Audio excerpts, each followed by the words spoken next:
Few artists have left as profound a mark on the world as Whitney Houston. She was not just a singer. She was a force of nature, a voice that resonated across generations, breaking barriers and setting new standards for vocal excellence. Her journey was one of immense talent, meteoric success, and profound struggles, culminating in a legacy that remains unparalleled.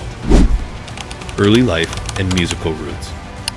Whitney Elizabeth Houston was born on August 9, 1963, in Newark, New Jersey. Music was embedded in her DNA.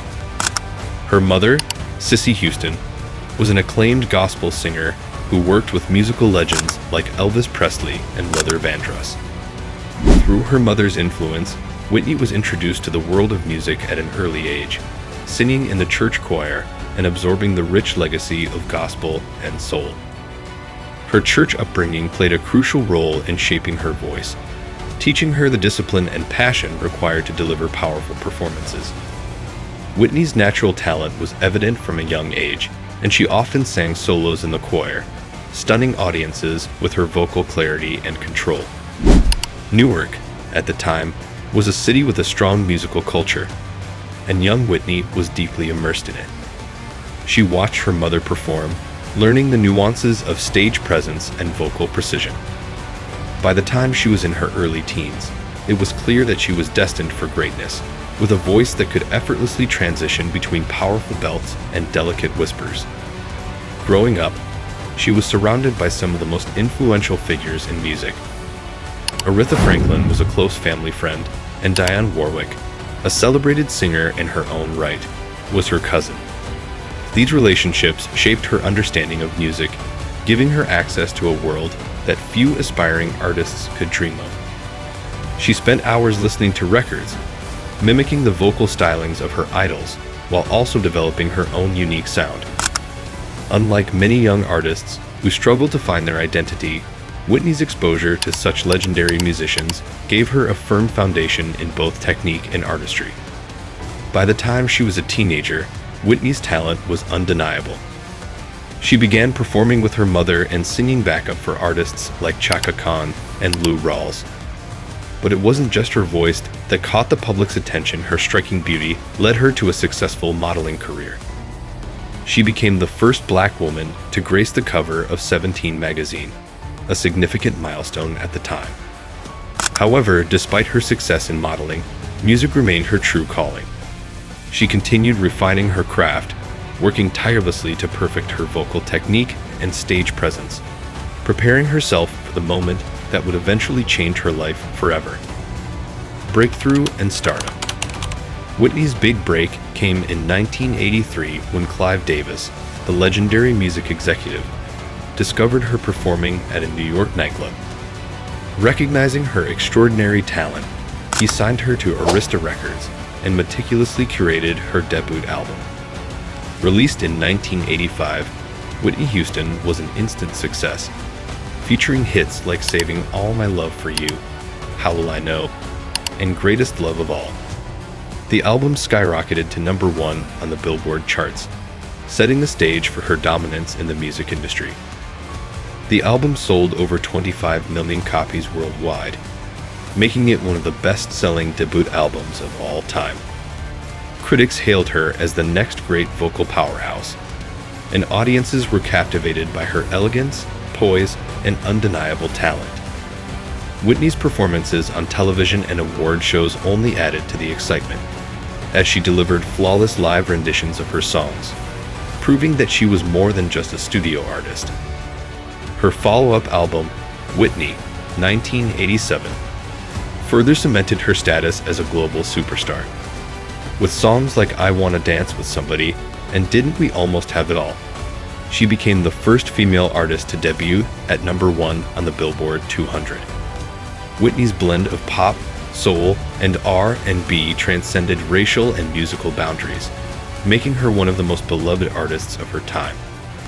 This album continued her streak of success, producing 4 number 1 singles and earning her another Grammy Award. Whitney had now achieved what many artists could only dream of: global recognition and widespread admiration. Her voice had an almost ethereal quality, capable of moving audiences to tears or filling dance floors with energy. Her ability to cross over into mainstream pop without losing her soulful roots was a testament to her versatility and artistry. The 1980s saw Whitney dominate the charts and become a household name, with her songs played on every radio station, her videos aired on MTV, and her image appearing on magazine covers worldwide. Hollywood and global fame. In the early 1990s, Whitney expanded her reach into Hollywood. She starred opposite Kevin Costner in The Bodyguard, 1992, a film that became an international blockbuster. Its soundtrack featured her iconic rendition of Dolly Parton's I Will Always Love You, which spent 14 weeks at #1 on the Billboard Hot 100. The song became the best-selling single by a female artist in history. The success of The Bodyguard cemented her place not just as a music icon, but also as a formidable presence in Hollywood. The film grossed over $400 million worldwide, making it one of the highest-grossing films of the decade.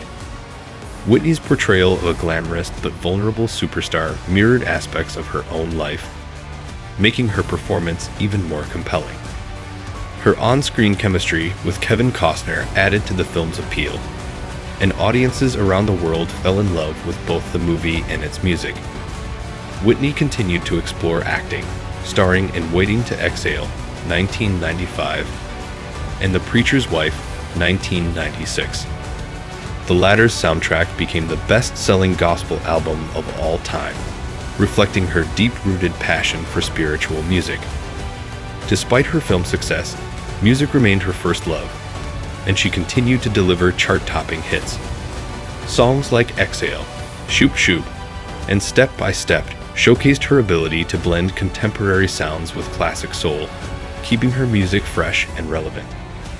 By the late 1990s, she had firmly established herself as an artist who could do it all: sing, act, and inspire. Her influence reached across different cultures and age groups, and her ability to bring people together through music made her a beloved figure worldwide.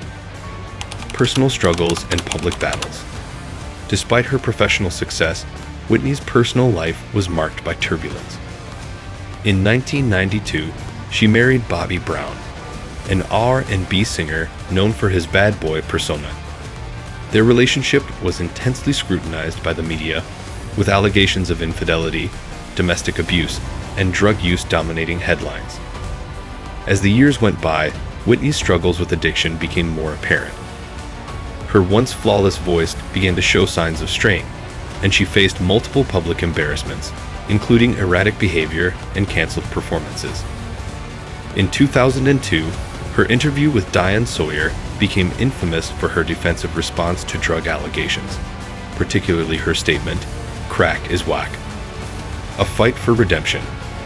Whitney attempted multiple comebacks with varying degrees of success. Her 2009 album, I Look to You, was meant to mark her return to greatness, but despite commercial success, critics noted that her voice had suffered from years of substance abuse. Her subsequent tour was plagued by poor performances, further highlighting her vocal decline. Throughout this period, she faced significant personal losses, including the betrayal of her father, who attempted to sue her for millions. Her divorce from Bobby Brown in 2007 was a step toward regaining control of her life, but the damage had already been done. Tragic end and lasting legacy. On February 11, 2012, the world was shaken by the news of Whitney Houston's death. She was found unresponsive in the bathtub of her Beverly Hilton hotel room. The official cause of death was accidental drowning, with heart disease and cocaine use as contributing factors. The tragedy was eerily mirrored 3 years later when her daughter, Bobby Christina, died under similar circumstances. Whitney Houston's death was a devastating loss to the music world. Her voice, once described as a gift from God, was silenced too soon. However, her impact remains undeniable. She paved the way for countless artists, from Mariah Carey to Beyoncé, proving that a black woman could dominate the pop world while staying true to her roots. Her influence extends beyond music. She shattered racial barriers on MTV, brought gospel to mainstream audiences, and demonstrated the power of true vocal artistry. Even in death, her music continues to inspire and uplift, reminding the world of the unparalleled talent that was Whitney Houston. Remembering Whitney. To this day, fans and fellow artists pay tribute to Whitney's legacy. Her records continue to sell, and her songs remain timeless classics. While her personal struggles often overshadowed her later years, they do not define her. Whitney Houston was, and always will be, one of the greatest voices the world has ever known. She may have faced demons, but she also gifted us with music that will live on forever. And that, perhaps, is the most fitting tribute to the voice. That's all for today's video. If you enjoyed this deep dive into Whitney Houston's life and legacy, make sure to like, share, and subscribe to our channel. Hit that notification bell so you never miss an update on the greatest icons in music history. Let us know in the comments which Whitney Houston song is your favorite and why. See you in the next video.